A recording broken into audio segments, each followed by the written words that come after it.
नमस्कार, मैं हूं आपके साथ मयंक। जैसे जैसे दिन बीतते जा रहे हैं वैसे वैसे जंग और भी तेज और भी खतरनाक होती जा रही है। देखिए, लगातार इजराइल पर हमले हो रहे हैं, अलग अलग बैलिस्टिक मिसाइल से लगातार जो है वो आग बरस रही है इजराइल में। उसी तरह अरब देशों पर हमले हो रहे हैं। हमने देखा किस तरह से फ्रांस और इटली में हमले हुए, दुबई में लगातार हमले हो रहे हैं। देखिए, 15 से 16 तारीख के बीच यानी पिछले 24 घंटे के अंदर इजराइल पर अब तक के सबसे बड़े हमले हुए हैं। और ईरान की तरफ से जो दावे किए जा रहे हैं, ईरान की सेना की तरफ से जो दावे हो रहे हैं, वो ये इशारा कर रहे हैं कि चुन चुन कर अली खामनेई साहब के हत्यारों को सजा दी जा रही है। यानी हर उस शख्स को निशाने पर लिया जा रहा है जो अली खामनेई साहब की असैसिनेशन में शामिल था। देखिए, मैं आपको एक वीडियो में ये बात पहले भी बता चुका हूं। अब जो नए डेवलपमेंट हुए हैं 24 घंटे के अंदर, वो इस बात को और पुख्ता कर रहे हैं। देखिए, सबसे पहली बात मैं आपको बताना चाहूंगा, आपने खबरें देखी होंगी, इजराइल में एक आर्मी के बड़े कमांडर के घर पर ड्रोन अटैक हुआ और पूरा घर जल के तबाह हो गया। बताया जा रहा है ये वो शख्स था जो अली खामनेई साहब पर हमले की प्लानिंग में शामिल था और उसका पूरा घर जल चुका धमाके के बाद। और देखिए, इसकी तस्वीरें भी सोशल मीडिया में वायरल हैं। इसके अलावा देखिए, जो हमले हुए इजराइल में, उसमें सबसे बड़ा हमला जो है वो इजरायली पेंटागन कहलाती है एक बिल्डिंग। इसके एक कॉम्प्लेक्स है जिसमें इजराइल की आर्मी, एयरफोर्स के बड़े अफसर बैठते हैं, बड़े कमांडर्स बैठते हैं। उसको निशाना बनाया गया, उसके बेहद करीब मिसाइल गिरी। यानी देखिए, निशाने पर वो लोग हैं जो कि बड़े हमले में, प्लानिंग में शामिल थे, जिसके जरिए जो है अली खामनेई साहब को निशाना बनाया गया। ईरान की तरफ से ये भी कहा जा रहा है, इस तरह की बातें कही जा रही हैं कि आने वाली ईद के पहले हर उस शख्स को खत्म कर दिया जाएगा जिसकी वजह से अली खामनेई साहब को निशाना बनाया गया। देखिए, ऐसे 5 लोग हैं। मैं आपको बड़े हमले बताऊंगा इजराइल पर कौन से हुए, लेकिन उसके पहले ये जानना जरूरी है कि ऐसे कौन से लोग हैं जिनको ईरान जो है वो निशाना बना रहा है। देखिए, सबसे पहले जो बात चल रही है, सबसे बड़ी बात, वो है मोसाद के चीफ डेविड बार्निया की। डेविड बार्निया वो शख्स है जिन्होंने अमेरिका के साथ मिलकर पूरी प्लानिंग की थी। मोसाद के चीफ जिन्होंने पूरी प्लानिंग की थी कि कैसे अली खामनेई साहब पर हमला होगा, कैसे रेकी की जाएगी, उनकी लोकेशंस कैसे पता की जाएगी। इस सब में डेविड बार्निया शामिल थे। और पिछले 7 दिनों से डेविड बार्निया का कोई खबर नहीं है। वो जिंदा भी है या नहीं, किसी को नहीं पता। सोशल मीडिया में तमाम दावे हो रहे हैं कि डेविड बार्निया की एक मिसाइल अटैक में मौत हो गई है। कहा यह जा रहा है, ऐसे दावे हो रहे हैं कि एक बड़ी मीटिंग चल रही थी। उस मीटिंग में तो हालांकि नेतन्याहू के होने के भी दावे हैं, लेकिन कहा जा रहा था एक बड़ी मीटिंग चल रही थी और उस मीटिंग के दौरान खुर्रमशहर 4 मिसाइल ने उस दफ्तर को हिट किया, जिसके बाद से डेविड बार्निया का कुछ अता पता नहीं है। उसी तरह देखिए, आप इटामार बेन-ग्विर जो है, उनकी बात मैं पहले भी कर चुका हूं, उनके भी मारे जाने की खबरें चल रही हैं, वो भी सामने नहीं आए हैं, कोई जानकारी नहीं है इंटेलिजेंस मिनिस्टर इजराइल के। इसके अलावा आप बढ़िए, तीसरे शख्स की बात करें, शेलोमी बाइंडर, ये हेड ऑफ इंटेलिजेंस हैं इजराइल के, शेलोमी बाइंडर। इनके बारे में भी बताया जा रहा है कि कोई जानकारी नहीं है। ईरान की तरफ से इस तरह की बातें हैं, दावे हैं कि मिसाइल अटैक में इन्हें भी मारा जा चुका है। और ये चूंकि हेड ऑफ इंटेलिजेंस हैं, यानी वो शख्स जिसने इसको हर चीज पता थी कि ईरान में अली खामनेई साहब को कैसे टारगेट किया जाएगा, कब टारगेट किया जाएगा। इसके अलावा बात करें डेविड जिनी, ये चीफ ऑफ जनरल स्टाफ हैं, इनके भी मिसिंग होने की खबरें हैं, इनके बारे में भी कोई जानकारी नहीं मिल पा रही है।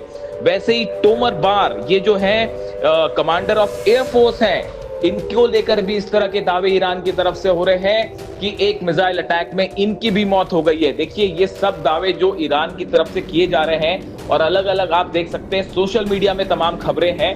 देखिए, वॉर के बीच में ये कंफर्म करना बेहद मुश्किल होता है कि किसकी मौत हो गई है, किसकी मौत नहीं हुई है। लेकिन जो मैं कहना चाह रहा हूं उसको आप समझिए, ये जो टारगेट्स हैं, ये जो निशाने हैं, ये टारगेट्स हैं, ये उन लोगों पर चुन चुन के हमले हो रहे हैं जो अली खामनेई साहब के असैसिनेशन में शामिल बताए जा रहे हैं। और देखिए, बेंजामिन नेतन्याहू को लेकर तो जो बातें हैं वो बेहद हैरान करने वाली हैं। अब तो जैक्सन हिंकल, एक बड़े पॉलिटिकल एनालिस्ट हैं, इनकी तरफ से कई सवाल उठाए गए हैं। याह्या नेतन्याहू को लेकर भी पूछा गया है। याह्या नेतन्याहू बेटे हैं नेतन्याहू के, बेंजामिन नेतन्याहू के, और इनकी तरफ से उनसे ये बात पूछी गई कि आखिर आपके पिता कहां गायब है। देखिए, एक मीडिया में एक बहुत ज्यादा चर्चा है, उस वीडियो की आपने भी देखी होगी, जिसमें एक वीडियो में नेतन्याहू के हाथ में 6 उंगलियां दिखाई दे रही हैं और कहा जा रहा है कि ये एआई वीडियो था। अगर ये एआई वीडियो था तो सवाल यह है कि नेतन्याहू को एआई वीडियो बनाने की क्या जरूरत है। इसी आधार पर ये सवाल पूछे जा रहे हैं, क्या नेतन्याहू की भी हमले में मौत हुई है। इस तरह के सवाल उठने शुरू हो गए। और जैक्सन हिंकल एक बड़े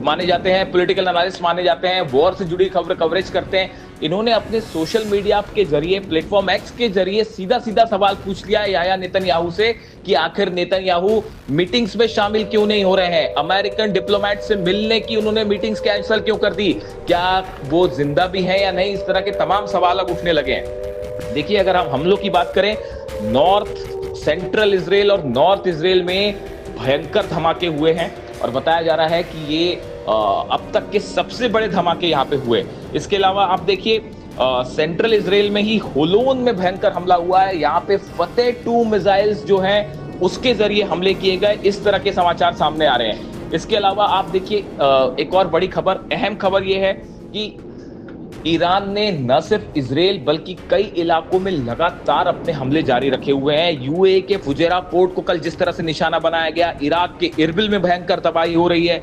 ये वो हमले हैं जो कि एक बार फिर इस बात को बता रहे हैं, साबित कर रहे हैं कि मानो ऐसा लगता है कि जैसे जैसे जंग आगे बढ़ रही है, ईरान दुगनी ताकत से हमला कर रहा है। कहां तो एक तरफ ये दावे हो रहे थे कि ईरान की सेना खत्म कर दी गई है, मिसाइल्स खत्म कर दी गई है, लेकिन अब देखिए जो हमले हैं वो ये बता रहे हैं कि ईरान के पास बड़ा मिसाइल भंडार है और जो खत्म होना तो छोड़िए, हमलों को कई गुना ज्यादा बढ़ा दिया गया है।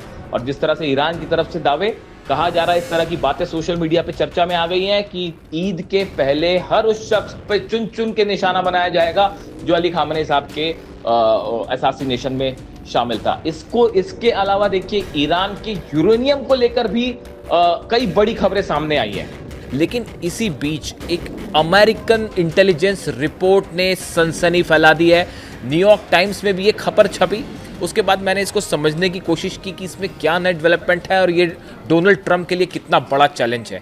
देखिए, नई रिपोर्ट में दावा किया गया है कि ईरान का जो 400 किलो से ज़्यादा एनरिच्ड यूरेनियम है, ये पूरी तरह से सुरक्षित है।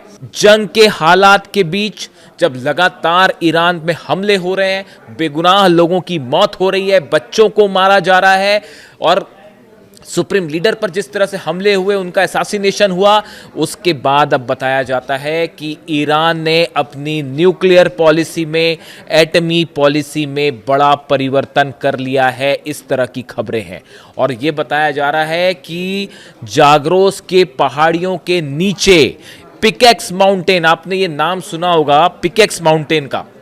पिकेक्स माउंटेन नतान्स के पास वो पहाड़ है, एक वो जगह है जो जाग्रोस पर्वतमाला जो है उसमें बनी हुई है।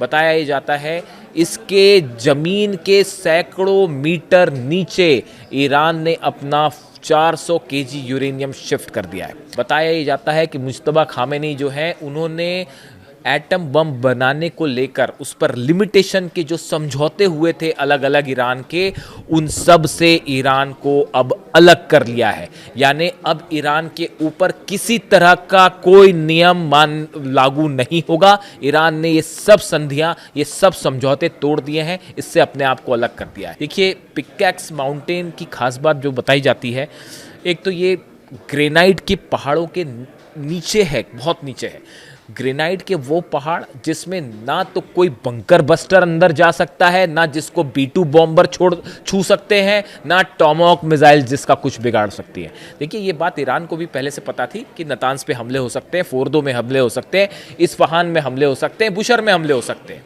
उसके पहले ही ये चीज़ें शिफ्ट कर दी गई थी। आपने सुना होगा, बार बार इस तरह की चर्चा हो रही है कि डोनाल्ड ट्रंप जो है वो ग्राउंड फोर्सेस भेज सकते हैं, ग्राउंड ऑपरेशन हो सकता है। आप जानते हैं ये ग्राउंड ऑपरेशन किस लिए है? ये नतान्स भेजने के लिए नहीं था, ये फोर्दो के लिए नहीं था, ये इस्फहान के लिए नहीं था। डोनाल्ड ट्रंप इस बात को अच्छे से समझते हैं कि ये जो पिकेक्स माउंटेन के नीचे बंकर्स में, गुफाओं में, सुरंगों में कई मीटर नीचे जो ईरान का न्यूक्लियर प्रोग्राम चल रहा है वो पूरी तरह से सुरक्षित है और इसको कोई बम से किसी भी तरह से बंकर बस्टर से तबाह नहीं किया जा सकता। यानी इसमें अगर कुछ करना है तो उसके लिए ग्राउंड पर फोर्सेस उतारनी पड़ेगी। ऐसा ट्रंप सोचते हैं, ऐसा अमेरिका सोचता है, वहां के एक्सपर्ट सोचते हैं। लेकिन ये अपने आप में कितना मुश्किल काम होगा। पहली बात तो वहाँ की पहाड़ियों में उतरना, वो जगह खोजना कि कहाँ पे वो ज़मीन के नीचे है। उसके बाद वहाँ पे अमेरिकन ट्रूप्स आते हैं तो उनके ग्रैंड वेलकम के लिए जो है वो IRGC के हज़ारों जो है जवान तैनात होंगे और उसके बाद क्या होगा आप अंदाज लगा लिए। इसीलिए अमेरिका के बड़े सारे एक्सपर्ट से बोल के चल रहे हैं, मान रहे हैं कि अगर ग्राउंड किसी तरह के कमांडोज उतारे या किसी तरह के पैरा ट्रूपर्स उतार के इस तरह की कोई कोशिश होती है कि ईरान के इस पिकैक्स माउंटेन के नीचे जो न्यूक्लियर प्रोग्राम है इसको ख़त्म करने की कोशिश होती है, तो इसमें बहुत बड़ी कैजुअलिटी हो सकती है अमेरिकन सोल्जर्स की। बड़ी संख्या में अमेरिकन सोल्जर्स मारे जा सकते हैं।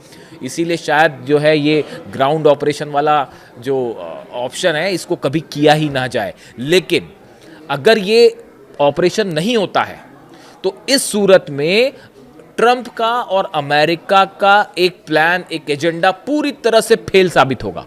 सत्ता परिवर्तन फेल हो गया। ईरान को कहां तो हराने चले थे, लेने के देने पड़ गए और खुद जो है वो पूरे अरब में बर्बादी हो रही है। फ्रांस पे भी हमले, इटली के भी बेसेस उड़ा दिए गए। अमेरिका के जो 15 बेस है वो तो पूरे तबाह हो चुके हैं। रडार्स उड़ा दिए गए हैं, थाड उड़ा दिए गए हैं और इजराइल का जो हाल है वो गाजा बनने पे, उसको गाजा बना के छोड़ेगा लग रहा है ईरान। तो अब देखिए हालात ये है कि पिकैक्स माउंटेन के नीचे एक तो प्रोग्राम, अच्छा दूसरी और गौर करने वाली बात है, इस तरह की भी लगातार खबरें हैं कि नॉर्थ कोरिया बड़ा कोऑपरेशन कर रहा है। अब तो नॉर्थ कोरिया थोड़ा खुल के सामने आने लगा है, क्योंकि नॉर्थ कोरिया को ये इस तरह की भी बातें चल रही हैं कि ईरान के बाद कहीं नॉर्थ कोरिया पर हमला तो नहीं होगा। और नॉर्थ कोरिया जो है, किम जोंग उन हमेशा एक स्टेप आगे चलते हैं, वो अपनी क्रूज मिसाइल्स तान देते हैं। उन्होंने ये भी कह दिया, उनका ये बयान कि हम ज़रूरत होगी तो ईरान की मदद हथियारों से भी करेंगे, एक प्रकार से उन्होंने डोनाल्ड ट्रंप को ये संदेश दिया है।